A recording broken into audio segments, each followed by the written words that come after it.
अध्याय नंबर 8 के मंत्र नंबर 17 में स्पष्ट किया है कि सहस्र युग पर्यंत अह यत ब्रह्मणे विदु ब्रह्मणे, और रात्रि में युग सहस्त्रांतम ताम ते और रात्रि विदजना, इसमें कहीं चतुर्युग नहीं है। सहस्र युग माने 1000 युग, इसमें चतुर्युग नहीं है, केवल सहस्र 1000 युग है। इन्होंने ब्राह्मण का अर्थ ब्रह्मा कर दिया, नहीं। ब्रह्मण होता है बड़ा भगवान, जैसे ब्रह्म से नेक्स्ट जो भगवान है, ब्रह्म से जो बड़ा है, इसके दो, क्योंकि कुछ ऐसे शब्द होते हैं जो उसके सेंटेंस से ही समझ में आते हैं। तो यहाँ जो सेंटेंस बनता है कि जो ब्रह्म से नेक्स्ट जो परमात्मा बड़ा भगवान है वो ब्रह्म है, उसका एक दिन, क्योंकि पूर्ण ब्रह्म का तो दिन रात का मतलब है नहीं, उसके वहां तो कोई दिन रात है नहीं, उसकी तो आयु से संबंध ही नहीं है। आयु जहां तक चल रही है, जिसका समय निर्धारित है, वो ब्रह्म और परब्रह्म तक ही और नीचे के देवताओं का ही है और हम मनुष्यों का। तो इससे ये निष्कर्ष निकल, ये ऐसे सुलझते हैं ये अर्थ।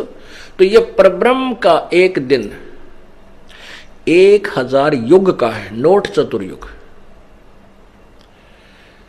इन बातों से हम निष्कर्ष निकालेंगे, क्योंकि गीता एक बहुत ही पवित्र सदग्रंथ है और इसमें बहुत ही गूढ़ ज्ञान है, और इस गूढ़ ज्ञान को समझने के लिए तत्वदर्शी संत की ही आवश्यकता पड़ती है, और बाकी इसका अनुवाद नहीं कर सकते। ठीक है, शब्दों का अनर्थ करके चाहे वो किसी तरह गढ़ दिया इन्होंने, और अभी तक जनसाधारण को मूर्ख भी खूब बना लिया, क्योंकि जनसाधारण को स्वयं ज्ञान नहीं था।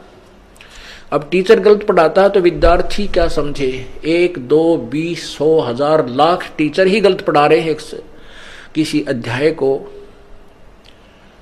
तो विद्यार्थी सेट हो जाती है, चाहे वो भले ही गलत है। अब जो तत्व, जो सही टीचर आता है, फिर उसको ठीक कराता है, फिर उनके सामने प्रत्यक्ष करता है, तो वो उसको ठीक समझ लेते हैं।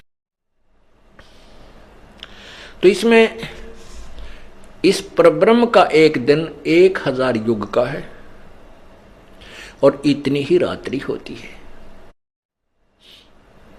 और कहते हैं जो इस प्रकार उस सब ज्ञान को समझता है, दिन रात को जानता है, वो सही ज्ञान का, यानी ज्ञान के जानने वाला है, इस काल के विषय में परिचित है।